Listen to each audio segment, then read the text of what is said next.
exploitation and other misleading of the masses. For this reason, Iqbal sometimes used the Sufi, or the pir, as a negative symbol in his poetry, in the same way that the mullah is traditionally a negative symbol in the poetic tradition for a dry, hypocritical form of religious practice. But besides this passive or negative form of Sufism, which he criticizes, Iqbal evokes the Sufis in a positive way, as leaders in an educational mission in Islam, as guides on the true path of spiritual transformation. Another reference to Sheikh Mujaddid, again as, let's say, a guide, is in Iqbal's poem, I Saki. O Saki, once more bring the same wine and cup, so that I can once more achieve my station. O Saki, the taverns of Hindustan have been closed for 300 years. Now is the time for your blessed influence to spread everywhere, O Saki. The verse about the lapsing of 300 years was stated by Iqbal himself to be a reference to the activities of Sheikh Ahmed Sirhindi, who died in 1625. The poem in Urdu, beginning of it, La pir ek baar wohi baade o jam ay saki, heart aa jaye mujhe mera maqam ay saki, 300 saal se hain Hind ke mein khane band, ab munasib hai terafaiz ho aam ay saki. Sheikh Mujaddid and his disciples were positive role models for the contemporary Muslim, according to Iqbal. In addition to the Naqshbandis, who I have already mentioned quite a few times, Iqbal was close to the Chishti order and carried out a long spiritual correspondence with Sheikh Hassan Nizami, the Sajjada Nashin of the shrine of Nizamuddin Auliya in Delhi. In his work written in English called The Reconstruction of Religious Thought in Islam, Iqbal quotes the Indian Chishti Sufi Abdul Qudus Gangohi. Abdul Qudus Gangohi said, quote, Muhammad of Arabia reached the highest heaven and returned. I swear by Allah that if I had reached that point, I should never have returned. Here we see Iqbal's inclination, because he mentions this verse, to the position again of Sheikh Ahmed Sirhindi, that one of the great aspects of Rasulullah's life was that he reached the station of baqa. And then, the aspect of greatness in Rasulullah, peace be upon his life, was that he remained in the station of baqa. After achieving fana, he returned to the world with the insights he had gained at the highest level of realization. We see this sentiment echoed in another couplet of Iqbal, this time in Persian. Garche aini zat ra bi purda did, Rabbi zadni az zabane u chakid. Though the Holy Prophet saw the essence of God's being without a veil, yet the words, may God increase me in knowledge, came from his lips. Iqbal sought for a spiritual teaching in Sufism, which was both profound and relevant to the problems facing the modern Muslims.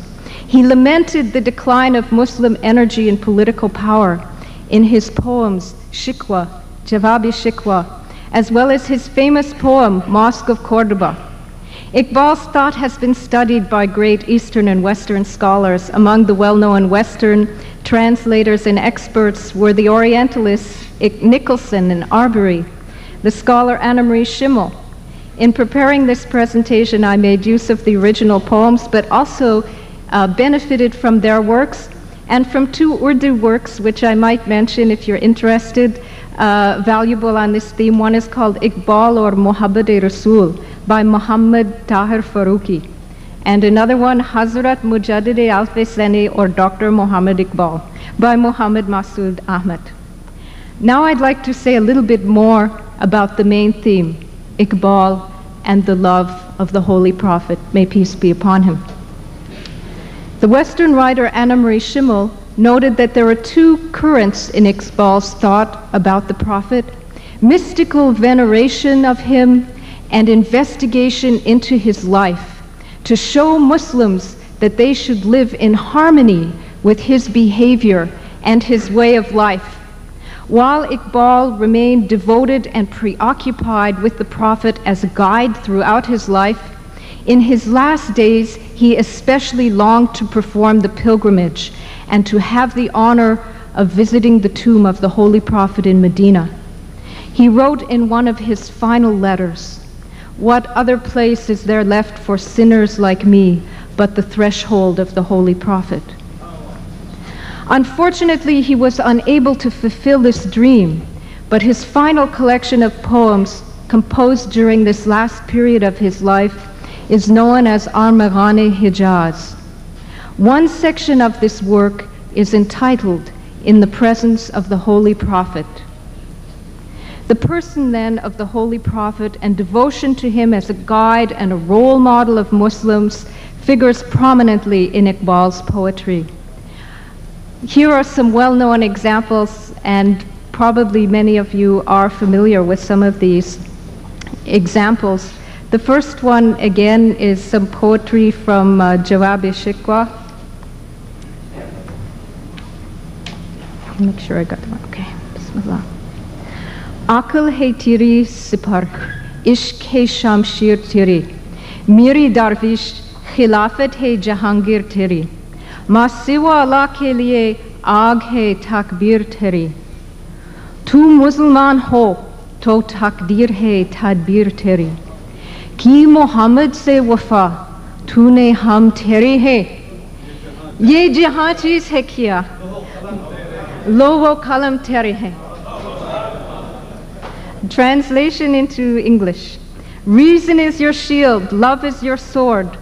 O my dervish, khilafat is your rulership. Your takbir destroys the claim of all others besides Allah.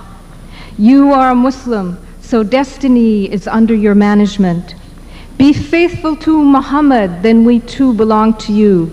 Not only this world, but the tablet and the pen will belong to you.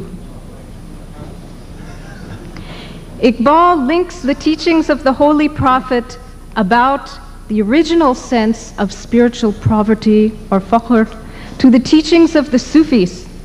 In his Masnavi, Pas che boyad kard ay akwam-e mashriq, Iqbal presents Islam in terms of darvishi, tasawwuf, and spiritual poverty, fakhr, and again refers to the life of Mujaddidi al-Fisani and the 3 centuries that have passed waiting for a renewal among the Muslims. This state of spiritual poverty was something which he himself sought and held in high esteem, as he writes addressed to his son Javed in the poem Zarbi Kalim. The threshold of the men of God is more dear than the king's court. Darbari shahanshahi se khushtar, mardane khuda ke astane. Then he continues, if you have the spiritual zeal, then seek out the state of spiritual poverty, that fakhr whose origin is in the Hijaz. Through this spiritual poverty, one can find in humans the aspect of God's independence. Himmet ho agar to dund vo fakhr,